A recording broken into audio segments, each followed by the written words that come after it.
As August comes to an end, 2 major mile-and-a-quarter Grade 1 races are about to be run. On the East Coast, we have the Jockey Club Gold Cup, but that's not the subject of today's video. The other one is on the West Coast, the Pacific Classic. And with this year's Breeders' Cup being held at Del Mar Racecourse, just like the Pacific Classic, some could argue that this could be an early teaser of who is going to be the favorite for the Breeders' Cup Classic. I could almost say that with a straight face, because it's Sovereignty who's going to be the favorite, we all know this, but we still get to see who his greatest challengers are going to be in this very race. In the field of 8, it is incredibly top-heavy, with 3 main stars and 5 mostly allowance caliber horses to fill out the rest of the field. But this is the sport of horse racing, and that can never be repeated enough when talking about the possibility of upsets. For now, let's start with one of our 3 big stars, Fierceness, who last year was second in the Breeders' Cup Classic at Del Mar, and the year before that, he won the Breeders' Cup Juvenile, held at Santa Anita. When Fierceness goes west, he doesn't play around.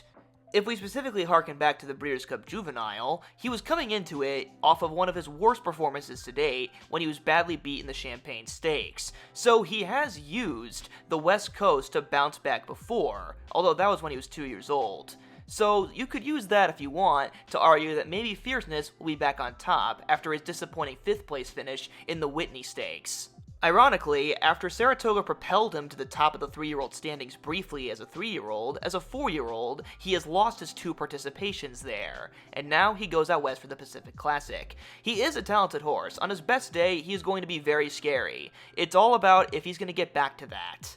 Despite the fact the Pacific Classic has multiple legitimate contenders, I would argue that this race is kind of a confidence booster for him to some degree. Of course, Nysos and journalism are nothing to scoff at, but after dealing with the loaded Whitney Stakes, having to only worry about 2 horses this time could be exactly what he needs. Number 2, Midnight Mammoth, a West Coast-based horse who's ironically also an outsider in the Pacific Classic. Last year, he had his biggest win to date when he won the 1.5-mile Cougar 2 handicap. This year, he's going for the Pacific Classic, and they tried using his staying ability to run in 1.25-mile races. In the Santa Anita handicap, a race where I actually placed a bet on him, he ended up disappointing me and finishing in the middle of the field. He improved a little bit when he ran at the Gold Cup at Santa Anita, only losing to Skippy Longstocking, but still, the field itself was far from top tier. In between his Santa Anita handicap and Gold Cup at Santa Anita interludes, he won this allowance race against 3 other horses. Not really much to talk about, although he did defeat Arrow the Great, who went on to win the Long Acres Mile on the Pacific Northwest. He's got stamina, and he has some graded stakes success, with a Grade 2 placing and a Grade 3 win. The unfortunate thing for him is that lower-level 1.25-mile races aren't the norm in horse racing anymore, and he's not fast enough to take on the 1.25-mile classic races. But compared to some of the other outsiders in this field, I would say Midnight Mammoth is slightly better, and someone you could use underneath. If one of the 3 horses doesn't show up, I could see Midnight Mammoth getting between him and the runaway winners to finish 3rd or maybe even 2nd place. If you want a horse to play around with a little bit extra value, Midnight Mammoth may not be the best long shot pick in the whole world, but he's better than some of the other choices here. Number 3, Ultimate Gamble. A once $1.75 million purchase as a 2-year-old, the gamble, unfortunately, has not paid off yet. He's been a career allowance horse in his 9 starts, with 3 career victories and only 1 showing that was worse than 4th place. There have been sprinkles of talent in there. He did win his 2nd career race by an impressive 6 lengths, but it was against a small field, and he's yet to reach those heights again. Although he is coming in off a victory, that victory was via disqualification in a 4-horse field. Unless he got a completely uncontested lead up front, like he did when he won his 2nd race, I see almost no way that he even shows an iota of chance running in the top 3. Ultimate Gamble might just be living up to the name if he gets high odds, but I see very little chance of him winning. He hasn't shown much potential to be a Grade 1 winner. Number 4, Nysos, the 2nd of our star treble.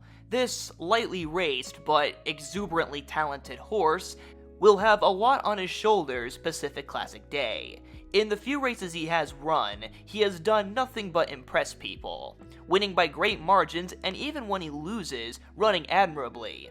In the Churchill Downs Stakes, his first race in over a year, he was pitted against some of the best short and even longer distance horses, all in a 7-furlong dash, defeating the likes of Grade 1 winners like Mullican and Bookham Dano, and only losing by a neck to the likes of Mindframe, who to many is one of the best, if not the best, older horse in training, with later victories in the Stephen Foster Stakes helping validate that claim, as in that race he defeated Sierra Leone, who went on to win the Whitney Stakes, and is also the defending champion in the Breeders' Cup Classic. Certainly not a bad horse to lose to. The big test for him this time is first running 1.25 miles. His last victory in the San Diego Handicap was the longest distance he's ever run at, 1.16 miles, although freaks like Flightline have jumped from a 1 mile to going all the way to 1.25 miles without any trouble at all. The question is Nysos really that good? And now that he's shaken off the rust by losing the Churchill Downs Stakes and then sweeping the Triple Bend in the San Diego Handicap, he will have much less of an excuse if he loses to the likes of Fierceness or Journalism.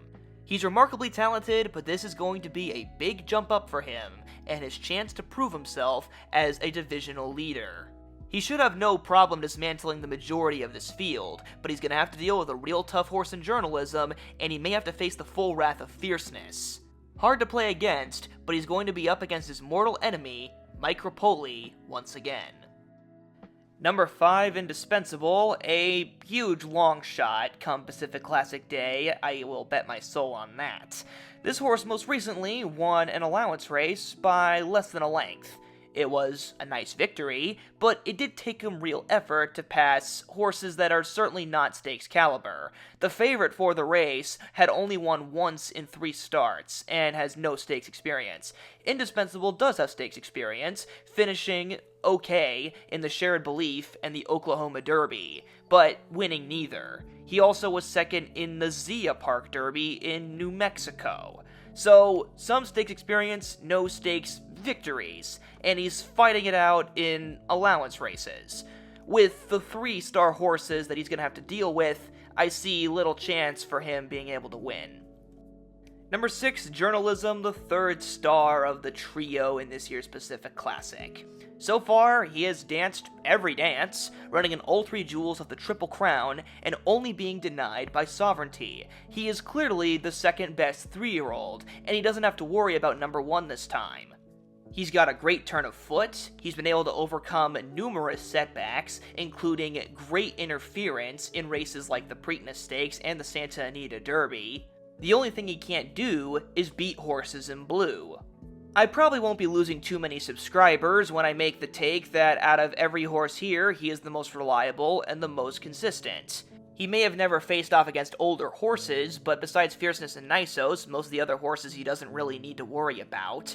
And he's going to be given a break in the weights of 6 pounds, which could be a nice little advantage for him to have. Also, the Pacific Classic is no stranger to 3-year-olds winning it. Arabian Night and Go Rocket Ride finishing 1-2 was only 2 years ago. Fierceness has been passed by effective closers like Sierra Leone before, such as in the Breeders' Cup Classic, so he will need to be at his very best if he's going to ward off a horse with as powerful of a finishing kick as Journalism, and Nysos will need to relish the 1.25 miles to escape from him. As long as Journalism has an opponent to chase, he's pretty much unbeatable. The main way that Journalism loses is when he takes the lead too early, because then he thinks the job is done, and that's when Sovereignty usually runs him down. But besides that, Journalism has been able to perfectly time almost every single move in his career, despite numerous setbacks, and during his Kentucky Derby campaign, he was eating Baffert-trained star horses for breakfast. So Nysos would be the perfect horse to add to his trophy collection. But I never said that it was going to be easy either.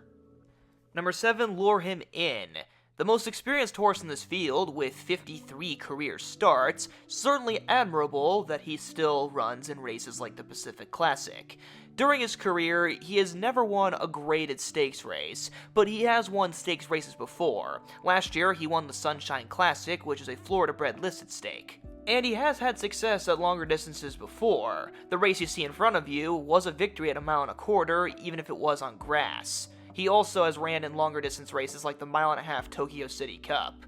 But he's never really been grade 1 material, and as an 8-year-old, this isn't exactly the time to reach your prime. This is more like the twilight of most racing horses' careers. Although to his credit, despite his age, he's actually had one of his better seasons, with 3 wins in 5 starts.